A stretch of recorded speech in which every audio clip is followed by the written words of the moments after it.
ماہ رمضان المبارک میں مغفرت کے اسباب، ریزن آف مغفرت جو ہیں وہ بڑھ جاتے ہیں۔ نمبر ایک، ماہ رمضان کا روزہ رکھنا سامان مغفرت ہے۔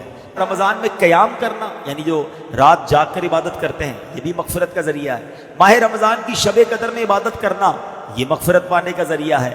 روزہ دار کو افطار کروانا یہ بھی مغفرت کا ذریعہ ہے۔ غلام یا ملازم پر آسانی کرنا یہ بھی مغفرت کا ذریعہ ہے۔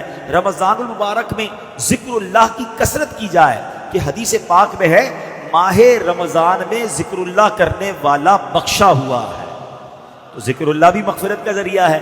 رمضان مبارک میں کثرت سے استغفار کرنے سے بھی بخشش کی خیرات ملتی ہے۔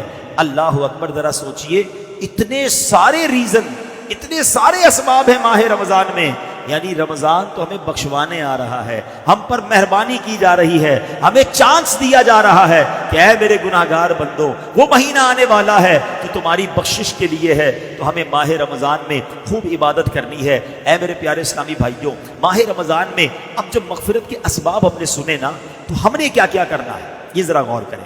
سب سے پہلے تو کام یہ کرنا ہے کہ ماہ رمضان کے آنے سے پہلے ہم پکی سچی توبہ کر لیں، تاکہ گناہوں سے بالکل پاک اور صاف ہو کر رمضان المبارک کا استقبال کر پائیں۔ ماہ رمضان میں دوسرا کام کیا کریں کہ دن کا روزہ اور رات کا قیام یعنی تراویح اور نوافل ہرگز نہ چھوڑیں۔ دوسرا کام یہ ٹارگٹ لے لیں۔ تیسرا، نفس امارہ کی خواہشات کو روکنے کی بھرپور کوشش کریں، کیونکہ شیطان تو بند ہوتا ہے لیکن ہماری عادتیں ہمارے ساتھ لگی ہوئی ہوتی ہیں، تو ہمیں اس میں ان عادتوں کی وجہ سے جو گناہ کی عادت ہوتی ہے نا، ایک سوال کیا گیا علماء سے کہ حضرت یہ ماہ رمضان میں تو کہا جاتا ہے شیطان بند ہوتا ہے، بندہ پھر گناہ کیوں کرتا ہے، پھر غلط کام کیوں کرتا ہے؟ تو بڑا پیارا علماء نے جواب دیا کہ سائیکل پر پیڈل مارو، مارتے رہو تو چلتی رہتی ہے، پھر اس کے بعد بہت سارے پیڈل مار کے روک دو، پھر بھی کافی دیر تک چلتی رہتی ہے۔ فرمایا 11 مہینے شیطان نے اتنے پیڈل چلا دیے ہیں کہ باقی 1 مہینے کی بندے کی گناہوں کی سائیکل ویسی چلتی رہتی ہے، تو سائیکل رکے گی کیسے جب بریک لگاؤ گے؟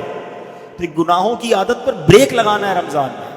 ابھی سے تیاری شروع کر دو، یا رمضان میں فلمیں نہیں دیکھوں گا، رمضان میں گناہ نہیں کروں گا، رمضان میں جھوٹ نہیں بولوں گا، ابھی سے چھوڑو نا بھائی، رمضان کا کیوں انتظار ہے؟ ماہ رمضان کے استقبال میں گناہوں کو چھوڑنے کی ہمیں عادت ڈالنی چاہیے۔ اچھا، ماہ رمضان میں ایک اور آپ نے کام یہ کرنا ہے کہ پورے دن میں تمام دنیاوی خیالات سے پاک ہو کر، سارے کاموں سے فارغ ہو کر، بے شک تھوڑی دیر ایسی رکھنی ہے جو صرف اللہ کا ذکر کرنا ہے، درود پاک پڑھنا ہے۔ ذکر اللہ والوں کی مغفرت ہے نا، تو اس کو ٹارگٹ کرنا ہے نا، حاصل کرنی ہے مغفرت۔ پھر فرمایا غریبوں اور مسکینوں کا خیال رکھیں۔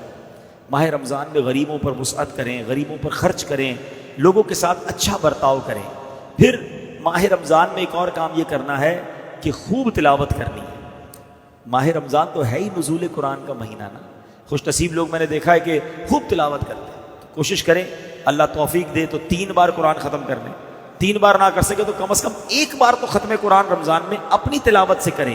امام صاحب تراویح میں سنائیں گے وہ الگ ہے، مگر ہم اپنی تلاوت سے کم از کم 1 بار قرآن پاک ضرور ختم کریں۔